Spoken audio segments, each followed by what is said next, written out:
Samarin po ang biyaya, awa, habag, pagpapala, katotohanan, kapayapaan, pag-ibig mula kay Abay Harwa. Isang magandang umaga po sa lahat po ng mga makakapanood, manonood. Dito po sa ating Facebook Live, araw po ngayon ng linggo. No? At tayo po ngayon ay 1 ng Hunyo, unang araw ng buwan ng Hunyo 2025. At ganap na pong alas 8:55 ng umaga.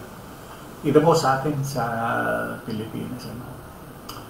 Magandang umaga po sa lahat po ng ating mga viewers, sa lahat ng makakapanood, Luzon, Visayas at Mindanao, maging sa nasa ibang bansa. Doon sa mga kapatid natin na baka hindi pa natutulog o kaya ay kagigising lang. Magandang umaga po sa bawat isa. Melchor Pasis. Ayan. Pakishare na rin po doon sa ating mga kapatid. So, nag-umpisa ako ng 8:55 para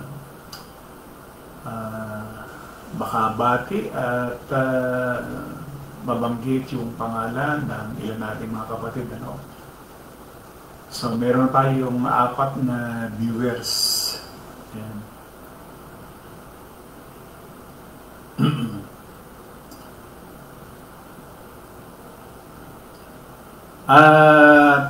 Ang ating pong paksa sa linggong ito ay halaw po dun sa sulat ni Pablo sa Roma 16:27.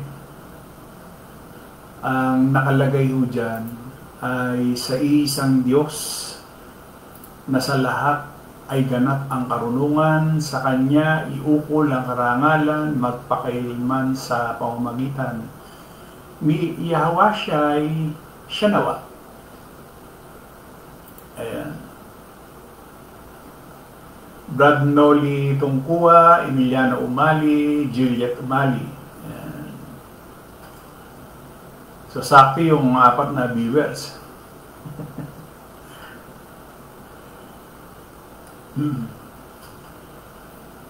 At ayan, eksaktong alas 9 ho, tuloy na natin doon sa ating paksa. Marami ang hindi talagang lubos na nakilala yung Kristo, maging noong unang siglo. Magandang umaga, Sister Eva Hapobe, o dyan sa Puente Bello. Ayan. Araw-araw na ho tayo sa Sister Eva sa Facebook Live. Ayan, baka may pagkakataon kayo. Sister Chris de la Cruz Kim.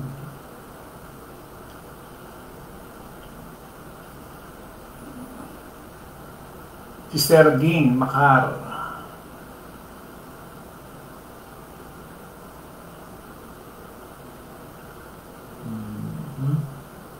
Alas 8:59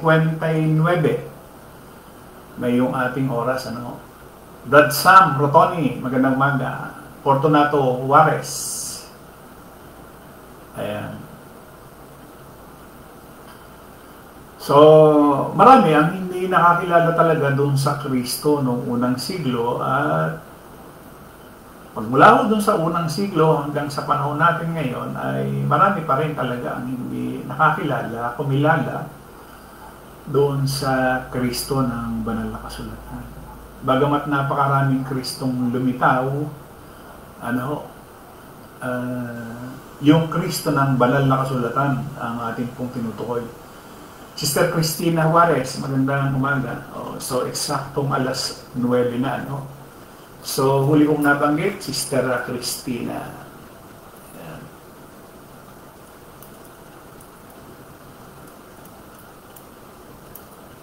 So, isang mabiyaya pong pakikinig sa bawat isa. Pagkalooban nawa, tayo ni Abayahawa ng pagbubukas ng pangunawa upang maunawaan, maipamuhay natin yung ating naririnig. Ayan. So, dito, pasimulan po doon sa 1625 ng Roma. At ngayon sa kanya na makapangyarihan na sa inyo'y makapagpapatibay ayon sa aking ebanghelyo at sa pangaral ni Yahweh, ayon sa pahayag ng hiwaga na natago sa katahimikan ng panahong walang hanggan, na dapat nahayag na ngayon at sa pamamagitan ng mga kasulatan. Yun ang mahalaga doon Yun ang mahalaga doon, yung sa pamamagitan ng kasulatan ng mga propeta, ayon sa ipinag-utos ng Diyos na walang hanggan, ay ipinakilala sa lahat ng mga bansa upang magsitalima sa pananampalataya. Sa isang Diyos na marunong sa pamamagitan ni Yahweh, sumakanya nawa ang kalwalatian magpakailanman siya naman. Dito, ini-address ni Pablo yung iisang Diyos na marunong sa pamamagitan ni Yahweh. Hindi ibig sabihin na yung Diyos na binanggit niya at saka ang Kristo ay magkaiba. Brad Edmundo Umali, hindi ibig sabihin na como may nakalagay na sa pamamagitan. Kasi maraming pastor, ministro ang nangangaral na pagka gumagamit sila ng salitang sa pamamagitan, para bang naiiba na yung tema, na parang sa isang Diyos na marunong sa pamamagitan, parang pinalalabas nila na hindi yung Kristo yung Diyos na marunong.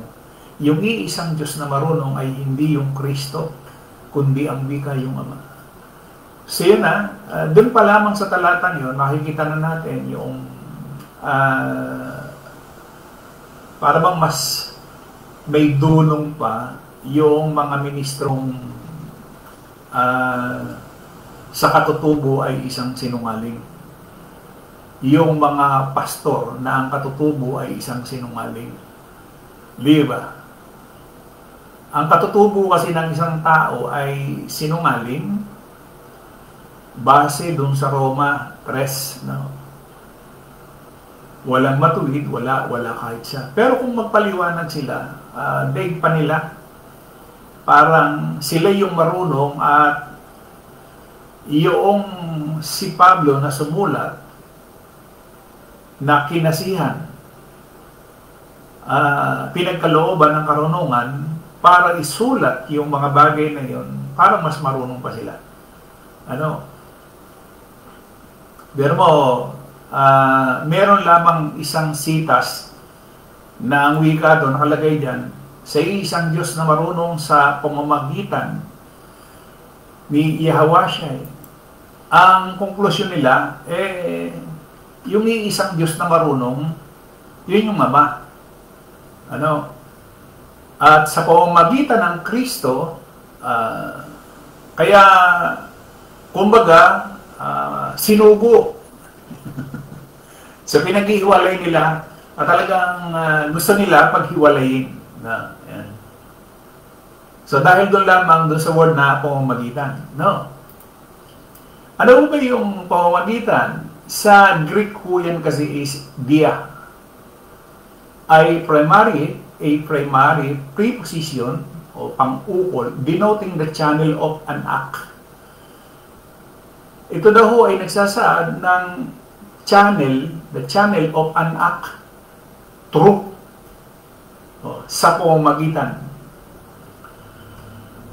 Napakalawak na aplikasyon, lokal, sanhi, o paminsan-minsan sa komposisyon ay pinanatili nito ang parehong pangkalahatan.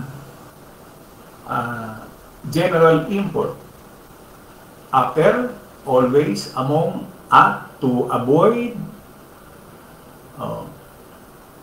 upang maiwasan, dahil, cause. So ano ibig sabihin lamang dito? A primary preposition denoting the channel of an act. channeling lang. Pero yung channeling, yung dulo, ay walang iba kundi yung binabanggit. Yung iisang Diyos na marunong sa pamamagitan ni Yahweh Shai. Ibig sabihin, yung Diyos na marunong sa pamamagitan ni Yahweh Shai. Sino yung Diyos na marunong? Si Yahweh Shai. Nung siya'y makitulad sa tao. Di ba?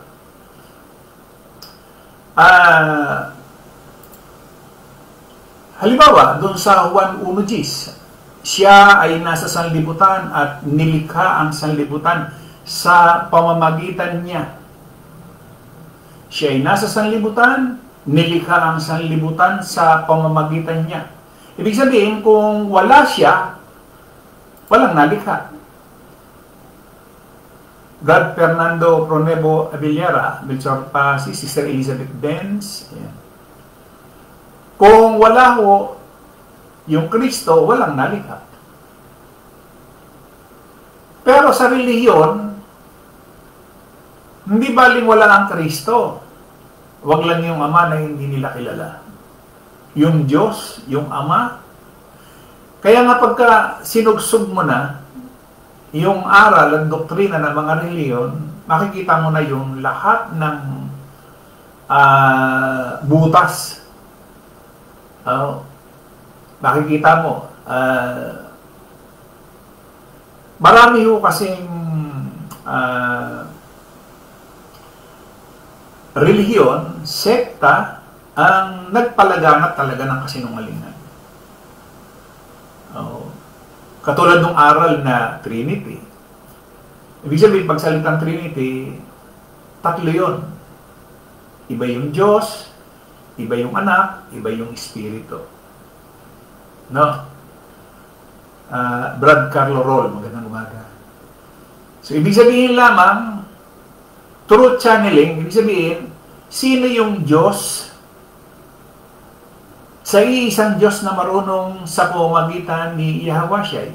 Sino yung iisang Diyos na marunong? Si Yahweh Shai. Di ba? O, ganun din dito sa uno Gis ng Juan. Sabi niya, naparito siya sa mundo at kahit nanilikha ang mundo, sa pamamagitan niya, hindi siya kinilala ng mundo. Kung wala siya, walang nalikha. Kung wala yung Kristo, walang mundo. Tama ho ba? Pero sa reliyon, kahit wala yung Kristo, nalikha ang mundo. Hindi ba? Ayan. Sa Kolos 2:2. Yan natin.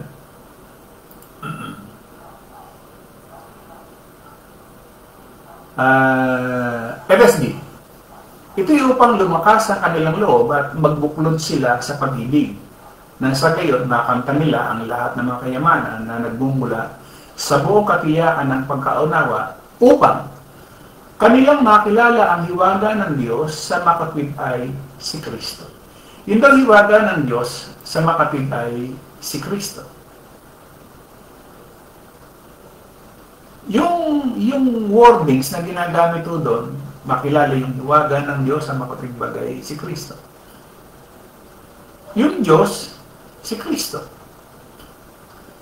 Bakit hindi talaga nila maintindihan? Bakit hindi nila maunawaan yung bagay na yun? Ano ang naging dahilan?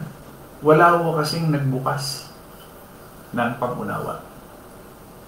Kasi kung merong nagbukas ng pang-unawa doon sa mga tao na ang paniniwala, iba yung Ama, iba yung Anak, naunawaan sana. Pero dahil wala nga akong nagbukas ng pang-unawa, kaya hindi nila naiintindihan. Minsan, pagka tayo nakakita ng isang pangatuwiran, hindi na natin pinapatulan. Lalo wala ka namang mapapala kung sakasakali. Minsan kahit ilang beses mong ah, sinabi, pero hindi naintindihan, hindi na unawan. Hindi na para siya sundan pa. Para bang isang apoy na kinakailangan, huwag mo nang gatungan kasi pag ginatungan mo yan, tuloy-tuloy lang yung pag-aapoy niya na wala rin namang laman eh. Bakit? Wala ho kasi yung pagbubukas ng pangunawa. Kaya kahit na anong gawin mong pilit, at hindi naman dapat na ipilit yung isang bagay na mismong si Abayawa mismo ang hindi siya nagbukas ng pangunawa doon sa tao. Torre Corsiga, Lisa Indinelli Corsiga, Sister Lolita Corsiga, ayan, ganda umaga ho. Paano mo ipipilit yung isang bagay na hindi naman pala binuksan ni Abayawa yung pangunawa ng tao? Di ba? Ibig sabihin, tigilan mo dahil nagagatong ka lamang doon sa isang walang kabuluhan naman pala. Wala eh, hindi binuksan ang pangunawa ni Abayawa. Kahit na ipagpilitan mo na walang impyerno, na katulad nung ipinangangaral nila, hindi rin nila maintindihan yun. Di ba?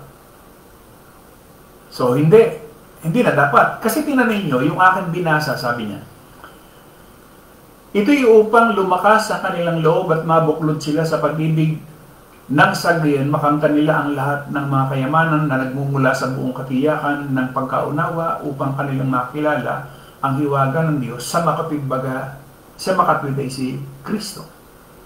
Ang Biblia Tagalog 1978, upang mga aliw ang kanilang puso sa kanilang pagkalaki sa pag-ibig at sa lahat ng makayamanan ng lubos na katiwasayan ng pagkaunawa, upang makilala nila ang hiwaga ng Diyos sa makatigbagay si Kristo. Di ba? SNB, ito'y upang mapalakas ang kanilang mga loob na magkaisa sila sa pag-ibig at upang magkaroon sila ng lahat ng kayamanan ng lubos na katiyakan ng pangunawa sa pag-aalam ng hiwaga ng Diyos at ng Ama at ni Kristo. Ayan. Magandang balita, Biblia Tagalog. Ginagawa ko ito upang palakasin ang kanilang loob at upang magbuklod sila sa pag-ibig. Sa gayon, maranasan nila ang ganap na pagpapala ng tunay na pagkaunawa at kaalaman tungkol sa hiwaga ng Diyos na walang iba kundi si Kristo. So yung hiwaga ng Diyos, walang iba kundi si Kristo. Sa 3. Doon sa Kristo, sabi niya, sa Kanya nakatago ang lahat ng mga kayamanan ng karunungan at kaalaman. Kung wala ang Kristo, wala yung kayamanan, karunungan at kaalaman. Di ba? Ang Biblia Tagalog 1978 na siya kinatataguan ng lahat ng mga kayamanan, ng karunungan at ng kaalaman. SNB, sa Kanya, kanino? Doon sa Kristo, natatago ang lahat ng kayamanan, ng karunungan at kaalaman. SNB, si Kristo ang pinagmula ng lahat ng karunungan at kaalaman. Magandang balita, Biblia Tagalog, sa pamagitan niya, nahayag ang lahat ng nakatagong kayamanan, ng karunungan at kaalaman ng Diyos. Nasa Kanya eh. Alisin mo ang Kristo, walang Diyos. Di ba? Halimbawa, nang sinabi niya, ako ang daan, ang katotohanan at ang buhay, walang makaparoroon sa Ama kundi sa pamagitan ko. Alisin mo yung Kristo, wala yung Diyos. Wala kang pupuntang Ama. Bakit hindi nila naintindihan yun? Bakit hindi nila naunawaan? Gayong naglalaki ng kanilang mga kapilya, ang yayaman, mga nagsipag-aral yung mga pastor, nagsipag-aral yung mga ministro. 4 hanggang 5 taon, hanggang 10 taon yung mga pare ng pag-aaral ng sinasabi nilang kasulatan. Pinag-aaralan na pala. Ang banal na kasulatan ay ang natuturo ay walang iba kundi si Abayawa. Hindi kailanman pwedeng magturo ang isang tao para maunawaan ang kasulatan. Mababasa mo siya, maririnig mo siya, pero yung pangunawa, Isa lang ang nagbibigay nun. Walang iba kundi si Abba Yahweh. At kapag hindi ka binigyan ng pangunawa, hanggang abutin ka ng kamatayan,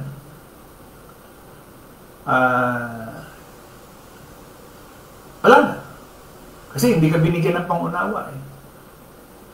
Brad Nel Umali, John Mer Corsiga. Ibig sabihin, nakasalalay pala kay Abba Yahweh yung salitang pangunawa. Kasi kung wala yun, kahit na anong basa, mantakin nyo, ang isang reliyon, may 100 taon. 100 taon, napakahabang panahon na yan. Mahigit mahigit. Naka-100 taon sila sa pangaral, pero hindi dumating sa kanila yung salitang pagkaunawa. At patuloy pa rin silang nagkakalat ng kasinungalingan sa mundong ito. At marami ang patuloy na nakakasama nila, nadadaya nila. Yan yung mga relihiyon. No? Kaya nga malimit ko sinasabi, marami na sila.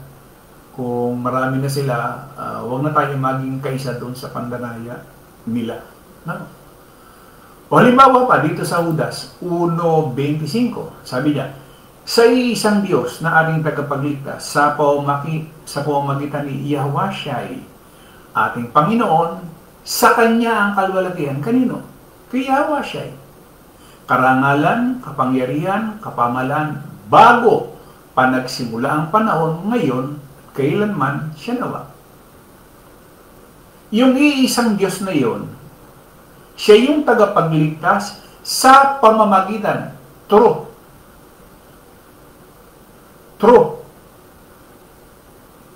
sa ating Panginoong Yahushai. Ang Biblia Tagalog 1978, sa isang Diyos na ating tagapagligtas sa pamamagitan ni Yahushai na ating Panginoon, sumakanya nawa ang kalwalatian, ang karangalan. Kanino yung kalwalatian? Doon sa isang Diyos na tagapagligtas sa pamamagitan ni Yahushai.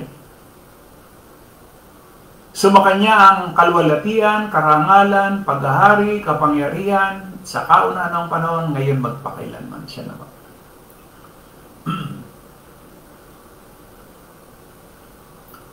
ABB, sa isang Diyos nating tagapagligtas sa pamamagitan ni Yahushai na ating Panginoon, sumakanya nawa ang kalwalatian, ang karangalan, ang paghahari, ang kapangyarihan sa kaunahan ng panahon, ngayon at magpakailanman siya nawa. Maganda balita, Biblia Tagalog, sa isang Diyos natin tagapagligtas sa pamamagitan ni Yahushai na Panginoon natin, sa Kanya ang kalwalatian, kadakilaan, kapamahalan, kapangyarihan mula pa nung una, ngayon at magpakailanman siya nawa. Nasa Kanya So, walang iba na dapat papurihan, pasalamatan, kundi si Abba Yahweh. Bakit sa pamamagitan nung makitulad na siya sa tao? Halimbawa, Brad, di ba meron tayong nabasa dun sa unang Timoteo 1:17? Ang nakalagay dyan, ngayon sa haring walang hanggan, walang kamatayan, at di nakikita ang isang Diyos, sumakanya nawa ang karangal at kalwalatian, magpakailanman siya nawa. Ito, Brad, kontra dun sa ating tinatalakay. Haring walang hanggan, walang kamatayan, namatay yung Kristo. Di nakikita, nakita ang Kristo. Ang iisang Diyos, hindi ba yan yung Ama? Sumakanya nawa ang karangal at kalwalatian, magpakailanman siya nawa. O ganun nila basahin yan. Ganun nila sabihin sa pulpito. Nano, ngayon sa haring walang hanggan, walang kamatayan, namatay ang Kristo. Di nakita, nakita ang Kristo. Ang iisang Diyos, hindi siya Diyos, tao siya. Ganun nila ipatunog. Talaga naman walang kamatayan yung Diyos.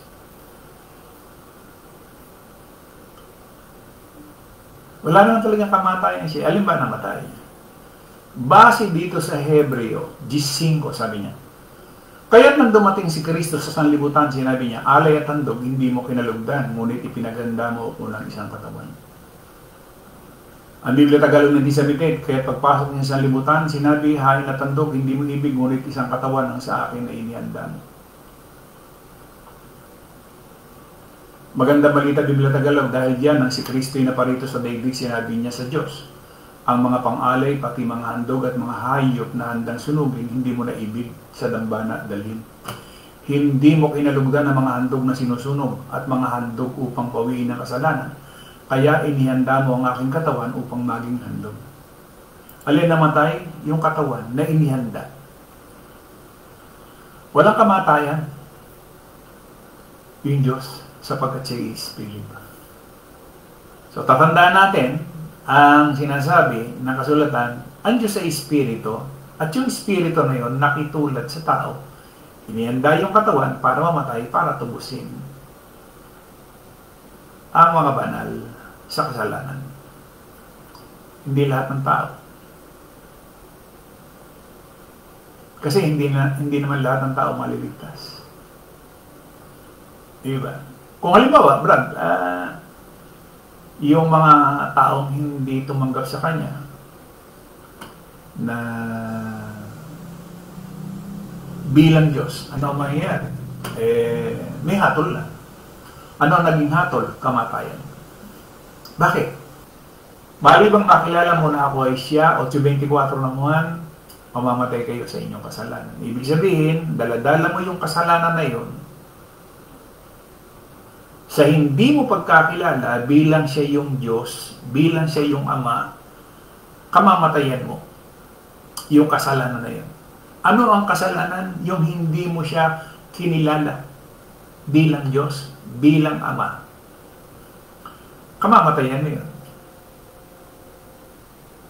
8:24 ng Juan, 27, para maliwanag. Hindi nila napag-alaman na tungkol sa mga kanyang sinasabi.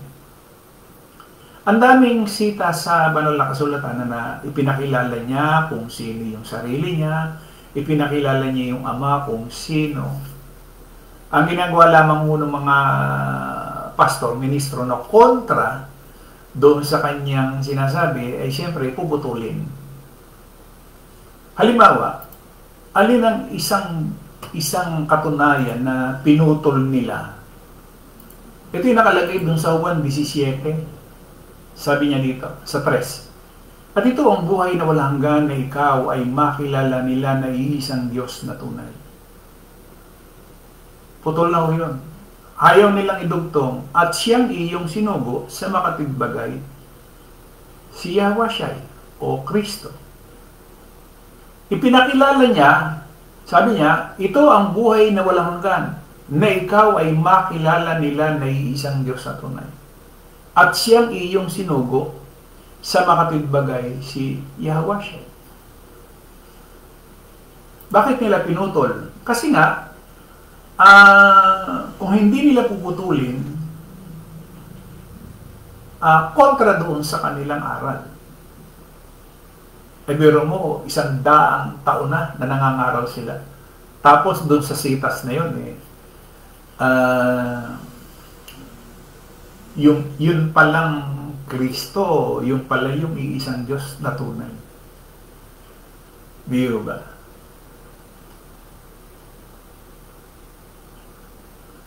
Ayun. So, ayan, 9:25 na mga kapatid.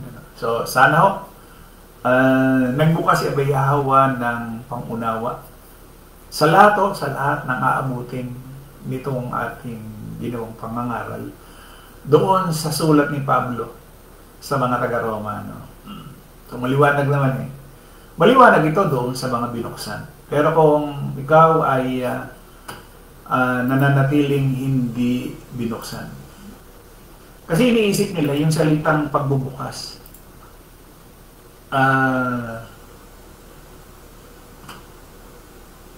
Sabi niya,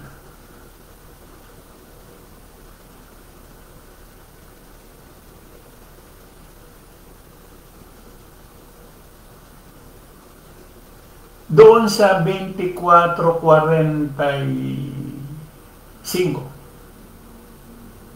na magagay binuksan niya ang kanilang pag-iisip upang mapag-unawa nila ang mga kasulatan.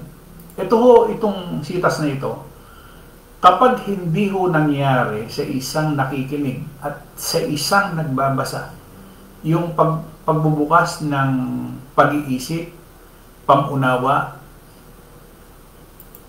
wala akong kararatingan eh. Yung isang nakikinig yung isang nakikinig, isang nagbabasa, pag hindi binuksan ng pamunawa, walang kabuluhan, walang saysay. Kaya pala hindi na tayo dapat magtaka na sa tagal ng pangangaral natin, bakit ganito lang. Hindi kataka-taka yun dahil hindi talaga nagbukas si Abayawa ng pangunawa. Hindi mo pwedeng pilitin, hindi mo pwedeng puwersahin. Doon lang ang kinaya ng isip niya. Di ba? So, hayaan na lang natin si Abayawa. Huwag na nating stressin yung ating sarili kung yun lang ang inabot ng pangunawa na ibinigay sa kanya. Hayaan na lang natin. Total naman, si Abayawa naman na may kapangyarihan, kaalam siya sa lahat. So, para mawala yung ating pag-isip. Kaya nga yung ginagawa ng mga reliyon na pinupwersa yung kanilang mga anak para doon sa kanilang mga reliyon. Sala ho yun. Yan ang mali, yung pwersahin mo yung iyong anak. Para lang masabi na kayo ay makadiyos. Pinupwersa na. Ayan. Sabi ni Brad Emiliano Mali, parangalan, dakilain, luwalatin, papurihan at pasalamatan ng kaisa-isang alayam na pinakamakapangalan sa lahat. Kasi Abayawa, mabiyayang pakinig sa kulungan at anong biwas. Naulitong kuha, tama po bro. So yun lang po, loobin po ni Abayawa sa susunod na linggo, kung loloobin po, isang paksa na ibinabahagi sa atin na naging isang Diyos na makapangyarihan sa lahat. Muli isang magandang umaga po sa lahat po ng ating mga anong viewers at sa lahat po ng ating mga kapatid na narito sa Pilipinas. Doon sa ating mga kapatid na nasa ibang bansa, magpanoorin po ninyo ito sa YouTube at isasalin po natin doon. Muli sa iisang Diyos na ating tagapagligtas, sa pangalan ni Abayawa, sumakanya nawa ang kalwalatian ng karangalan ng pag-aari at ang kapangyarihan sa kauna-unang ng panahon at ngayon at magpakailanman sa nawa. Patuloy po tayong ingatan, gabayan at patuloy na pagpalain higit sa lahat sa bagay na pang-espiritual sa bawat segundo, minuto, oras na ating pong inilalagi sa mundong ito.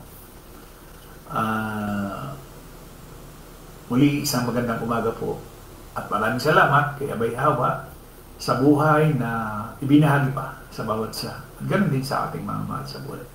Maraming salamat sa magandang umaga po sa ating lahat.